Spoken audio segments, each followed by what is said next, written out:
விஜய்க்கு திரளுகிற கூட்டத்தை மட்டுமே வைத்துக்கொண்டு அவருடைய அரசியல் நடவடிக்கைகளை நம்ம சமன் செய்து ஒப்பிட முடியாது. அவர் தேர்தலில் நின்று ஓட்டு வாங்கி காட்டினால்தான் இது உண்மையா. அட்டாக் பண்ணி பேசுகிறாரு, மக்களுடைய பிரச்சனையை பேசுகிறாரு, ஃபீல்டுக்கும் வந்துட்டாரு. இவ்வளோ கூட்டம், இப்போ அடுத்தது வாக்குகள் அப்படிங்கிறது. ஃபீல்டுக்கெலாம் வரலையே. ஃபீல்டுக்கு எங்கே வந்தார்? மக்களை சந்திக்கிறாருல, எங்கே சந்திச்சாரு? தொடங்கிட்டாருல. ஃபீல்டுக்கு வர்றதுன்னா என்ன? மாநாடு நடத்தி அதெல்லாம் கூட்டி மாவட்டத்தில் இருக்கக்கூடிய பிரச்சனையை அட்ரஸ் பண்ணுங்க. சரி, இப்போ அரசியல் கட்சியே தொடங்காத விஜய் களத்துக்கு போகிறதுங்கிறது மக்கள் பிரச்சனைக்கு உள்ளாகும் போதெல்லாம் போகிறது தான் களத்துக்கு போகிறது. அதுதான் களம். அப்போ அதுக்கு எதுக்குமே போகாமல் நான் பிரச்சாரத்துக்கு மட்டும்தான் வருவேன் அப்படிங்கிறதே மக்களை ரொம்ப மலினப்படுத்துறதில்ல. திமுகவுக்கு மாற்றி எப்படி சொல்லணும், அதிமுகவுக்கு மாற்றி எப்படி? ரெண்டுமே இல்லை. வெறுமனே நான் வருவேன் எனக்கு ஓட்டு போட்டிருங்கன்னா அந்த அளவுக்கு தமிழ்நாட்டு மக்கள் முட்டாள. அப்போ மோடி வரும்போதே போட்டிருப்பாங்களே. உங்களை பற்றி நாங்கள் பேசுகிறோம், போராடுறோம், களத்தில் போய் நிற்கிறோம். விஜய் எங்கே பேசினார்?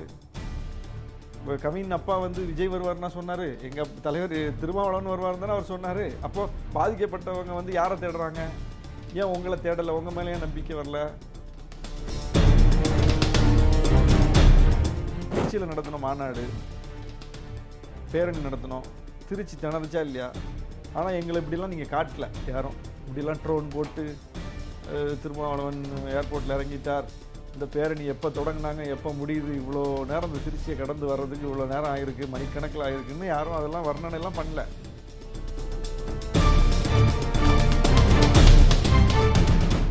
தேர்தல் நெருங்குகிற நேரத்தில் களத்துக்கு வர்றேன்னு சொல்லிட்டு பரப்புரைக்கு வர்றதும், அந்த பரப்புரையை கூட வாரம் ஒரு நாள் செய்கிறதும், அப்படியே வாரம் ஒரு நாள் செய்யும்போது கூட முறைப்படுத்தப்படாத, அரசியல் படுத்தப்படாத ஒரு சினிமா கூட்டத்தை வச்சு அந்த இடத்த கலைவரமாக்குறதும், இது ஒரு தொடர் கதையாக போயிட்டுருக்கு.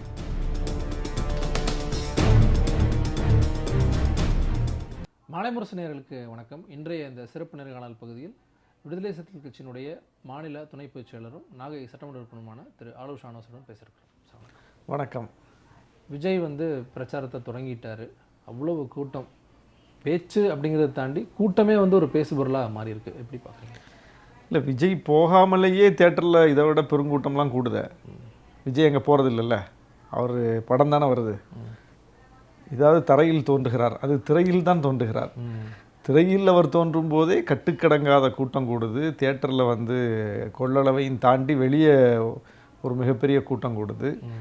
அப்போ ஒரு திரைக்கவர்ச்சியின் அடிப்படையில் திரண்டிருக்கிற கூட்டம், அது அரசியல் படுத்தப்படணும், அது வாக்குகளாக மாறணும், அவர் வாக்கு விழுக்காட்டை பெறணும், இதெல்லாம் இருக்குது அரசியல் அடுத்தடுத்த கட்டம். எனவே இந்த விஜய்க்கு திரளுகிற கூட்டத்தை மட்டுமே வைத்துக்கொண்டு அவருடைய அரசியல் நடவடிக்கைகளை நம்ம சமன் செய்து ஒப்பிட முடியாது. அவர் தேர்தலில் நின்று ஓட்டு வாங்கி காட்டினால்தான் இது உண்மையா பொய்யா அப்படிங்கிறது தெரிய வரும். கூட்டம் கூடுவது என்பது அவருடைய திரைக்கவர்ச்சிக்கான கூட்டம் இல்லை. முன்னாடி என்ன சொல்லிட்டு இருந்தோம், விஜய் அரசியலுக்கு வரும்போது ஃபீல்டுக்கு வருவாரா, என்ன பேச போகிறாரு, எல்லாமே. இப்போ அரசை அட்டாக் பண்ணி பேசுகிறாரு, மக்களுடைய பிரச்சனையை பேசுகிறாரு, ஃபீல்டுக்கும் வந்துட்டார். இவ்வளோ கூட்டம், இப்போ அடுத்தது வாக்குகள் அப்படிங்கிறது. ஃபீல்டுக்கெலாம் வரலையே. ஃபீல்டுக்கு எங்கே வந்தார்? மக்களை சந்திக்கிறாருல, எங்கே சந்திச்சார்? தொடங்கிட்டாருல. ஃபீல்டுக்கு வர்றதுன்னா என்ன? அவர் கட்சி தொடங்கி 2 ஆண்டுகள் ஆகுது. 2 ஆண்டுகளில் ஃபீல்டுக்கு வர்றதுன்னா என்ன? 4.5 வருஷ பிரச்சனையும் ஸ்டாக் பண்ணி வச்சுட்டு கடைசியில் ஒரு 6 மாதம் ஒரு திரைப்படத்துக்கு கால் ஷீட் கொடுக்குற மாதிரி கொடுத்து அதிலே வாரத்தில் ஒரு நாள் ஒரு பரப்புரை செய்துட்டு போகிறதல்ல ஃபீல்டுக்கு வர்றது. ஃபீல்டுக்கு வர்றதுன்னா அவர் கட்சி தொடங்கின அந்த 2 ஆண்டுகளில் ஃபீல்டில் பல பிரச்சனைகள் இருக்குது. பல்வேறு பிரச்சனைகளை மக்கள் சந்திக்கிறார்கள். அதையெல்லாம் அவர் அட்ரஸ் பண்ணியிருக்காரா? அந்த மக்களுக்கு போய் உற்ற துணையாக நின்றுருக்காரா? அந்த மக்களின் குரலாக அவர் ஒலித்திருக்கிறாரான்னு பார்த்தா அது இல்லை. அதான் ஃபீல்டுக்கு வர்றது. நிர்வாகிகள் போய் சந்திக்கிறாங்க, பிரச்சனையை அட்ரஸ் பண்ணுறாங்க, போராட்டம் பண்ணுறாங்க. மற்ற கட்சிகள் மாவட்ட நிர்வாகிகள் மட்டும் பேசி தலைவர்கள் இது மாதிரி அமைதியாக இருந்துட்டாங்கன்னா விட்டுருவீங்களா? தலைவர்கள் பேச வேண்டியது இல்லையா? அப்போ எதுக்கு தலைவர்கள்? தொண்டர்களை வச்சே கட்சி நடத்திடலாமா? மாவட்ட நிர்வாகிகளே தலைவராக அறிவிச்சிடலாமா கட்சிக்கு? அவர் கட்சியினுடைய ஒரு மாவட்ட தலைவரையே அவர் கட்சி தலைவராக அறிவிக்கிட்டாப்போ அவர் தானே ஃபீல்டுக்கு போகிறாரு. உங்கள் கூற்றுப்படி அந்த மாவட்ட தலைவர் ஃபீல்டுக்கு போகிறாருன்னா அவரை தலைவராக்கிற வேண்டியது தானே. அப்போ தலைமை என்பது எதற்கு? அப்போ ஃபீல்டுக்கு போகிறதுங்கிறது இதெல்லாம் ஃபீல்டுக்கு போகிறது. ஃபீல்டுக்கு போகிறதுங்கிறது மக்கள் பிரச்சனைகளுக்காக ஃபீல்டுக்கு போகிறது, மக்கள் பிரச்சனைகளில் முன் நிற்கிறது. அந்த கட்சி சரியில்லை இந்த கட்சி சரியில்லை, நான் இருக்கேன் உங்களுக்கு அப்படிங்கிற நம்பிக்கையை தருவது. அப்படி அவர் எந்த பிரச்சனையிலையும் நம்பிக்கை தரல. கட்சிகள் பேசுகிறத தாண்டி நான் வந்து இன்னும் உங்களுக்கு ஒரு நம்பிக்கையை தரேன், அவங்க வந்து போலித்தனமாக பேசுகிறாங்க. சரி, இவர் உண்மையாக எதை பேசியிருக்காரு? இப்போ போலித்தனம்னா எதில் போலித்தனமாக இருக்காங்கங்கிறத சொல்லணும். அதில் நான் உண்மையாக இருக்கேங்கிறத இவர் நிறுவி இருக்கணும். ரெண்டுமே நடக்கலையே. எதில் போலித்தனம்னு இவரால் பின் பாயிண்ட்டாக சொல்ல முடியல, நான் அதில் உண்மையாக இருக்கேன்னு இவர் நிறுவவும் முடியல. அப்போ இவர் வந்து ஒரு ஆர்வத்தில் கட்சி ஆரம்பிச்சிருக்கிறாரு. ஏற்கனவே இருக்கிற நடிகர்களே மிகப்பெரிய ரசிகர்கள் கூட்டத்தையும் ரசிகர் மன்றங்களையும் கொண்டிருக்கிற ஒரு திரைக்கலைஞர் அவர். மற்ற நடிகர்களுக்கு இல்லாத செல்வாக்கு அவருக்கு இருக்குது. அதெல்லாம் யாருமே இங்கே வந்து மறுக்கலை. அவருடைய திரை செல்வாக்கை எல்லாரும் ஒப்புக்கொள்கிறாங்க. அவருடைய ரசிகர் பலத்தை எல்லாரும் ஒப்புக்கொள்கிறாங்க. அவருக்கு கூட்டம் கூடாதுன்னு யாருமே சொல்லலை. யாராவது அவருக்கு கூட்டம் கூடாதுன்னு தமிழ்நாட்டில் யாராவது சொல்லியிருக்காங்களா? எந்த கட்சியாவது சொல்லியிருக்கா? கூட்டம் கூடலைன்னா தான் ஆச்சரியம். கூட்டம் கூடுவது வியப்பல்ல. விஜய்க்கு கூட்டம் கூடும், இது குறைவு, இதை விட அதிகம் கூட கூடும். ஏன்னா அவருக்கு ஒவ்வொரு தியேட்டர்லையும் கூடுதில்ல, பார்த்துருக்கோம்ல. அவர் வராமலேயே அவர் படத்துக்கு எப்படி திரள்றாங்கங்கிறத நம்ம பார்த்துட்டு தான் இருக்கோம். தமிழ்நாட்டில் ஒரு 1/4 நூற்றாண்டுக்கு மேலே அந்த காட்சியை பார்த்துக்கிட்டே இருக்கோம் திரும்ப திரும்ப.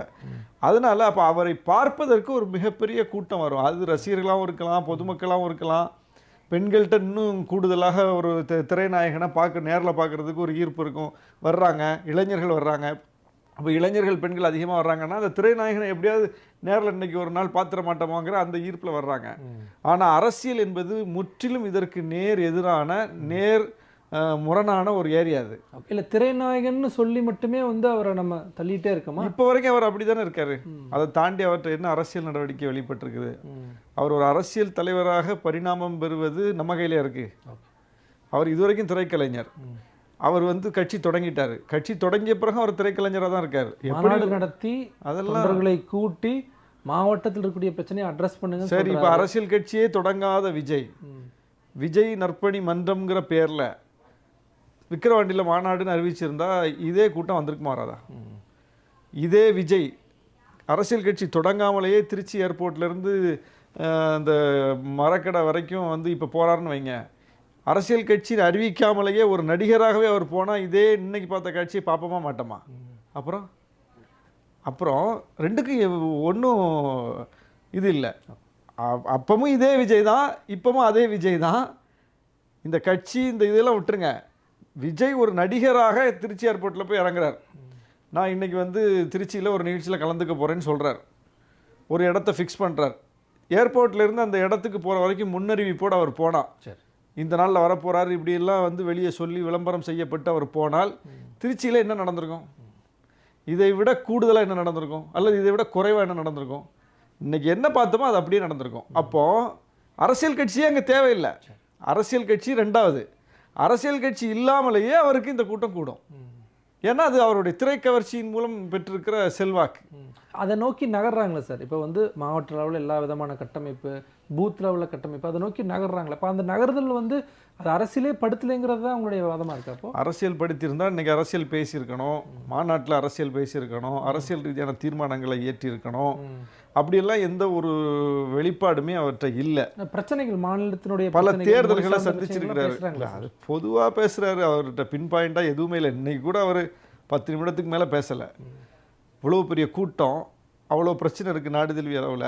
கொள்கை எதிரின்னு சொல்கிறாரு. கொள்கை எதிரியின் மூலம் அவ்வளோ பிரச்சனைகள் இருக்குது. அரசியல் எதிரியை விமர்சிக்கிறதுக்கு அவர்கிட்ட 1000 பாயிண்ட் இருக்குது. அப்போது அதெல்லாம் வந்து ரொம்ப மேம்போக்கு அணுகிறார். 10 நிமிடம் கூட அவரால் அந்த கூட்டத்தில் ஒரு அரசியல் அட்ரஸ் பண்ண முடியல. அப்படி ஒரு நிலையில் இருக்கார். அப்போது வெறுமனே கூட்டத்தை கூட்டுவதுங்கிறது அது அரசியல் கட்சியே தேவையில்லையேங்கிறேன். அரசியல் கட்சி இல்லாமலேயே விஜய் போனால் இதான் நடந்திருக்கும். அங்கே ஏர்போர்ட் என்ன நிலைமை ஆயிருக்கு? ஏன் காவல்துறை கட்டுப்பாடு விதிக்குதுன்னு இப்போ தெரிஞ்சுதா? காவல்துறையால் தான் இதை கட்டுப்படுத்த முடியுமா? காவல்துறைக்கு வேறு வேலை இல்லையா? ஒரு கட்சிக்கு பின்னாடியும் ஒரு தலைவனுக்கு பின்னாடியும் அந்த தொண்டர்கள் பின்னாடியும் போய் மேய்க்கிறது தான் ஒரு காவல்துறைக்கு வேலையா? 1000 மக்கள் பிரச்சனைகளோட காவல்துறை இருக்குது. ஒரு இடத்த குறிப்பிட்டு அந்த இடத்துல மாநாட்டை போட்டு அங்கே நீங்கள் மக்களை கூட்டி பேசிட்டு கலைஞ்சு போனால் பாதுகாப்பு ஏற்பாடுகளை காவல்துறை செய்யும். ஆனால் இப்படி கட்டுக்கடங்காமல் போகும்போதும் அவங்க எந்த கட்டுக்குள்ளே நிற்க மாட்டாங்கங்கும் போதும், அவங்க தலைவர் சொன்னாலும் அவங்க நிர்வாகிகள் சொன்னாலும் அவங்க கேட்க மாட்டாங்கங்கும் போது காவல்துறை சொல்லி என்ன கேட்டுருவாங்க? அப்போது நிபந்தனை விதிச்சா ஐயோ நிபந்தனை விதிக்கிறாங்கங்கிறது. அப்போ இதை எப்படித்தான் முறைப்படுத்துறது? இல்லை, அவங்க சொல்கிறதே பொது இடங்களை வந்து இப்படி பண்ணுறாங்கல்ல, இது எப்படி முறைப்படுத்துவீங்க? இப்போ யாரை வச்சு முறைப்படுத்துவீங்க? அவங்க சொல்கிறதே வந்து இப்போ தான் கட்சி தொடங்கியிருக்கோம், ஒரு அடுத்த கட்டத்தை நோக்கி நகர்றோம், தடுக்கக்கூடிய வண்ணமாக தான் திமுக அரசினுடைய செயல்பாடுகள் இருக்குங்கிறாங்க. இல்லைங்க, இப்போ நம்ம திருச்சியில் பார்த்துட்டோம். ஏர்போர்ட்டில் போய் இறங்குறாரு. அவர் பாயிண்ட்டுக்கே போக முடியாத அளவுக்கு பல மணி நேரம் ஆகுது. திருச்சி ஏர்போர்ட்டில் அவர் அங்கே ஒரு பாயிண்ட்டுக்கு வர்றாருன்னு சொன்னால் அங்கே தானே கூடணும். திருச்சி ஏர்போர்ட்டில் எதுக்கு கூடுறாங்க? எல்லா கட்சி தலைவர்களும் ஏர்போர்ட் வழியாக தானே போகிறாங்க. எந்த கட்சி தொண்டர்கள் இப்படி போய் ஏர்போர்ட்டை வந்து இல்லாமல் ஆக்கியிருக்காங்க? அப்போது அவங்க தலைமை தானே சொல்லுது இந்த இடத்துக்கு வர்றோன்னு. அதையும் அந்த தொண்டர்கள் கேட்காம ஏர்போர்ட்டுக்கு வர்றாங்க. அப்போ இதை எப்படி ஒரு அரசாங்கம் ஹேண்டில் பண்ணுறது? எவ்வளோ பெரிய சிக்கல் இது. அப்போ இதை யார் வந்து பயிற்றுவிக்கணும்? ஏன்னா அவங்க அரசியல் ரீதியாகவே இன்னும் வரல. அவங்க வந்து முழுக்க முழுக்க ஒரு திரைக்கவர்ச்சியில் இருக்காங்க. ஒரு நாயகனை நேரில் காணும்போது ஏற்படுகிற ஒரு பூரிப்பும் ஒரு மிகப்பெரிய ஆரவாரமும் அங்கே இருக்குது. அது மட்டும்தான் இருக்குது. அதை தாண்டி அரசியல் ரீதியாக எதுவும் இல்லை அப்படிங்கிற இடத்துல தான் இது என்னவா மாறப்போகுதுங்கிறது தேர்தல் வந்தால் தான் தெரியும். அப்போ அவரே அதை சோதித்து பார்த்துருக்கலாம். ஏற்கனவே கடந்த தேர்தல்கள் மூலமாக அவர் சோதித்து பார்த்துருக்கலாம். ஆனால் அவர் எந்த தேர்தலையும் சந்திக்கலை. இவ்வளோ பெரிய செல்வாக்கு இருப்பதாக நம்பினால் அவர் அதை சோதித்து பார்த்துருக்கணும்ல. நான் தான் மாற்று அதிமுக விலகிட்டாங்க இடைத்தேர்தல்களில். அப்போ திமுக தான் நிற்கிது. திமுக எதிர்க்கிறதுக்கு யாருக்கும் துணிவில்லை. நான் பார்க்குறேன், போட்டு பார்க்குறேன்னு சொல்லி அவர் நின்றுக்கலாம்ல. ஏன் நிற்கலை? கொள்கை எதிரியை வீழ்த்துறதுக்கு ஒரு பெரிய வாய்ப்பு அவருக்கு கிடைச்சதில்லை. 40 தொகுதியில் நின்றுக்கலாம்ல நாடாளுமன்ற தேர்தலில். நிற்கலையே. அவங்களுடைய எய்ம் வந்து 2026 தேர்தல் தான். சரி, அப்படியே பார்த்தாலும் 26 தேர்தலுக்கு 2 ஆண்டுகளாக அவங்க எந்த வேலையும் பார்க்கலையே. இப்போ தானே வந்திருக்காரு. இப்போ தான் களத்துக்கு போகிறார். அதுவும் பரப்புரைக்கு போகிறார். களத்துக்கு போகிறதுங்கிறது மக்கள் பிரச்சனைகளுக்காக போகிறார். அது முழுமையாக அது வேறுபடுத்தி சொல்கிறீங்க. களத்துக்கு போகிறது என்பது வேறு, பிரச்சாரத்துக்கு பரப்புரைக்கு போகிறார். பரப்புரைக்கு போகிறார். தேர்தல் பரப்புரைக்கு போகிறார். களத்துக்கு போகிறதுங்கிறது மக்கள் பிரச்சனைக்கு உள்ளாகும் போதெல்லாம் போகிறது தான் களத்துக்கு போகிறது. அதுதான் களம். அப்போ அதுக்கு எதுக்குமே போகாமல் நான் பிரச்சாரத்துக்கு மட்டும்தான் வருவேன் அப்படிங்கிறதே மக்களை வந்து ரொம்ப மலினப்படுத்துறதில்ல. ஓகே, நான் வெறும் பரப்புரைக்கு வருவேன்னா அப்போ உங்கள் தேவைக்கு வர்றீங்க, மக்கள் தேவைக்கு நீங்கள் வரல. அங்கே வந்து மக்கள் பிரச்சனையை அட்ரஸ் பண்ணி பேசுகிறேன் அப்படிங்கிறத நம்ம அது முழுக்க முழுக்க அரசியல். மக்கள் பிரச்சனைகளுக்காக போகிறது வேற, மக்கள் பிரச்சனைகளை மொத்தமாக சேர்த்து வச்சுக்கிட்டு உங்களுடைய தேர்தல் ஆதாயத்துக்காக நீங்கள் அதை பயன்படுத்துறது வேற. ரெண்டு வேறல. இப்போ ஒரு பிரச்சனைக்கு தீர்வு வரணும்னு நாட்டம் உள்ளவங்க அந்த பிரச்சனை நடக்கும்போதில் போய் பேசுவாங்க. அப்போலாம் நான் அமைதியாக இருப்பேன். ஆனால் நான் வந்து எலெக்ஷனுக்கு ஒரு 6 மாதத்துக்கு மட்டும் நான் அதை பேசுவேன் அப்படின்னா அதுதான் மக்களை கொச்சப்படுத்துறதாயிடும். மக்கள் இதை எப்படி பார்ப்பாங்க? இப்போ பாதிக்கப்பட்டவங்களை இதை எப்படி பார்ப்பாங்க? நம்ம அன்னைக்கு பாதிக்கப்பட்டோம், அன்னைக்கு விஜய் பேசியிருந்தா நல்லா இருந்திருக்கும், பேசலையே. இப்போ அவர் எலெக்ஷனுக்காக பேசுகிறாரு, அப்படி தானே புரிஞ்சுப்பாங்க. முதல்ல அந்த பிரச்சனை அப்படியே இருக்காதுல்ல, அது தீர்க்கப்பட்டிருக்கும் அல்லது அது வந்து வேறு ஒரு கட்டத்தை அடைஞ்சிருக்கும். நீங்கள் ஒரு பிரச்சனையை ஸ்டாக் வைக்கும்போது என்ன ஆகும்? அந்த பிரச்சனை அதே தன்மையோடு இருக்குமா? அப்போ பிரச்சனையை ஸ்டாக் வைப்பது என்பது யாருக்காக, எதுக்காக? இல்லை, இப்போ 2 பிரதான கட்சிகளும் இந்த விஷயங்களை பேசினாலும் கூட ஒரு மாற்று அப்படின்னு நோக்கி மக்கள் அவரை நோக்கி நகர மாட்டாங்களா? அதாங்க, 2 பிரதான கட்சிக்கும் மாற்று. எந்த வகையில் மாற்று? திமுக வந்து பாஜக எதிர்ப்பில் முனைமுழுங்கி போச்சு, அவங்கள விட பிஜேபி எதிர்ப்பில் நான் தான் மாற்றுன்னு அவர் நிறுவனம். அதிமுக அவங்க தமிழ்நாட்டினுடைய விஷயங்களில் வந்து ஆக்டிவாக இல்லை, அவங்கள விட நான் தான் ஆக்டிவ் அப்படின்னா நீங்கள் வந்து அதிமுகவுக்கு மாற்று. அதிமுக ஆக்டிவாக இல்லை, இவர் ஆக்டிவ். எதில் சொல்லுங்கள்? அதிமுக ஒரு பிரச்சனையை எதிர்த்து போராடலை, அப்படியே இருந்துட்டாங்க, அமைதியாக இருந்துட்டாங்க. ஆனால் அந்த இடத்த விஜய் ஃபில் பண்ணிட்டார், அவர் எடுத்து போராடினார் அப்படின்னு ஒரு 20-25 விஷயம் சொல்லுங்களேன். வாரத்துக்கு ஒரு பிரச்சனை வருதுல்ல. இந்த திமுக ஆட்சி எதிர்த்து அதிமுக போராட்டம் நடத்துவதற்கு கூட அதிமுக பார்வையில் நிறைய விஷயங்கள் உண்டுல்ல. அதை அதிமுக மிஸ் பண்ணிருச்சு. அந்த களத்தை அதிமுக செய்யலை, நான் செஞ்சேன்னு விஜய் சொல்லுங்க. அப்போ நீங்கள் எப்படி ரீப்ளேஸ் பண்ணி போகிறீங்க? திமுகவுக்கு மாற்றி எப்படி சொல்லணும், அதிமுகவுக்கு மாற்றி எப்படி? ரெண்டுமே இல்லை. வெறுமனே நான் வருவேன் எனக்கு ஓட்டு போட்டிருங்கன்னா அந்த அளவுக்கு தமிழ்நாட்டு மக்கள் முட்டாள. அப்போ மோடி வரும்போதே போட்டிருப்பாங்களே. குஜராத் மாடல்னு சொல்லி 2014 மோடி வரும்போதே இந்த மக்கள் நாடு தெளிவு அளவில் போட்டாங்கல்ல, ஏன் தமிழ்நாட்டு மக்கள் போடல? அப்போ குஜராத் மாடலா அப்படின்னு உரசி பார்த்தாங்க மக்கள், ஆய்வு செஞ்சாங்க. அது என்ன குஜராத் மாடல், அப்படி என்ன தமிழ்நாட்டு மாடலோட பெஸ்ட் மாடல்? அதை பார்த்துட்டு இதை விட தமிழ்நாட்டு மாடல் நல்ல மாடல்னு தமிழ்நாட்டு மாடலுக்கு தான் ஓட்டு போட்டாங்களே தவிர குஜராத் மாடல் நிராகரிச்சிட்டாங்க. தமிழ்நாட்டில் இருக்கக்கூடிய மாடலான திராவிட மாடல் சார்ந்த விஷயங்கள், தமிழ் தேசியம் சார்ந்த விஷயங்கள் அவங்க பேசுகிறாங்க. 2 மாநாடு முடிச்சிருக்காங்க. இப்போ இந்த 2 மாநாடு, இந்த 2 வருட காலகட்டங்களில் ரெண்டு மாநாட்டிலையுமே என்ன கொள்கை பேசினாரு? திராவிடத்தையும் தமிழ் தேசியம். அதான் என்ன போகிறோம், கூட்டாஞ்சோறு எல்லாத்துலேருந்து கொஞ்சம் கொஞ்சம் எடுத்து அட்ரஸ் பண்ணுறாரு. நான் என்ன சொல்கிறேன், எல்லாத்துலேருந்து கொஞ்சம் கொஞ்சம் எடுத்து அட்ரஸ் பண்ணுறதுங்கிறது அது இந்த மண்ணின் தன்மை. அது இங்கேருந்து இதுதான் பேச முடியும். இதை தாண்டி ஒரு அரசியல் நீங்கள் பேச முடியாது. பிஜேபியுடைய அரசியலை பேசினா இங்கே எடுபடாது. பிஜேபிக்கு எடுபடல. அப்புறம் பிஜேபியை விட அந்த அரசியலை யார் வந்து இங்கே பேசி எடுபடும்? அதுக்கு கோர் கட்சியாக இருக்கக்கூடிய பிஜேபிக்கே அது கை கொடுக்கலையே, அப்புறம் இன்னொருத்தர் வந்து எப்படி அதை எடுத்து பேச முடியும்? அது எப்படி எடுக்கும்? அப்போ எடுக்காதுங்கிறது தெரிஞ்சு போச்சு. அப்போ ரிஜெக்டட்.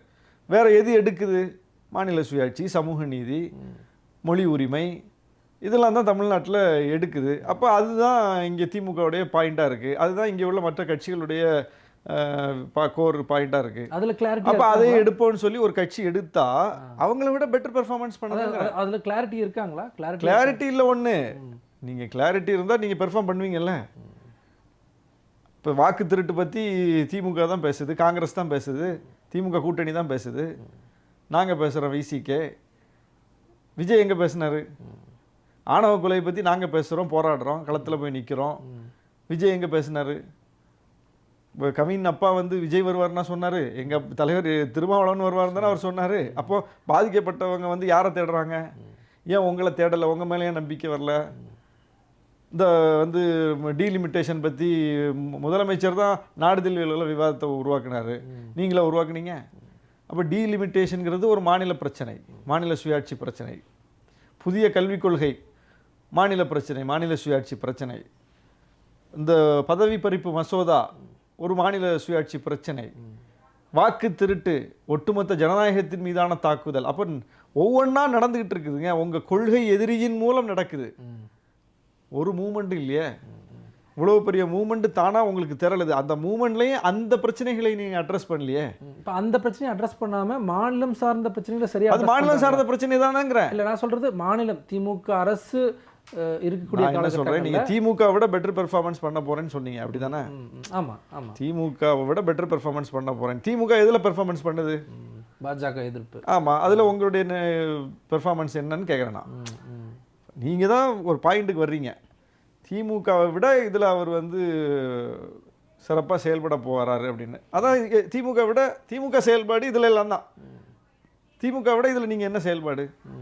அன்னைக்கு அவர் மதுரையில் கூட்டின மாநாட்டில் வாக்கு திருட்டு வந்து பத்தி எரிஞ்சுக்கிட்டு இருக்கிற நேரம் ராகுல் காந்தி தன்னந்தனியாக கத்திட்டு இருக்கிறாரு.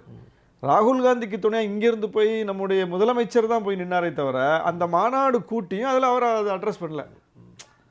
அப்போ அந்த மாநாடு எதுக்கு? இப்போ விஜய்க்கு வரக்கூடிய கூட்டம் வந்து அது வந்து ஒரு நடிகருக்கான கூட்டம் அப்படின்னு சொல்கிறீங்க. இப்போ இபிஎஸ் அவர்களுக்கும் இவ்வளவு கூட்டம் வருது. உங்களுடைய அது அதிமுகவுடைய கூட்டம், அது அதிமுகவுக்கான கூட்டம். அதிமுகவுக்கு ஒரு வலிமையான மக்கள் செல்வாக்கு இருக்குது. அதை யாரும் டிஸ்பியூட் பண்ணலையா? எதிர்கட்சிக்கு அவ்வளோ கூட்டம் வருது அப்படின்னு வரத்தான் செய்யும். அதிமுகவுக்கு கூட்டம் கூட்டுறது வந்து ஆச்சரியமாக பேச முடியுமா என்ன? அதிமுகவுக்கு திமுகவுக்கு இதெல்லாம் கூட்டம் கூட்டுறதெல்லாம் ஆச்சரியப்படுறதுக்கு ஒன்றும் கிடையாது. எதிர்கட்சியாக இருக்கும்போது இவ்வளோ கூட்டம் வருது. அப்போ மக்கள் வந்து ஒரு திமுக மீது எதிர்ப்பு மனநிலை இருக்கிறதுனால அவ்வளோ கூட்டம். அதிமுக கூட்டத்துக்கு அதிமுக காரங்க வருவாங்களா மாட்டாங்களா?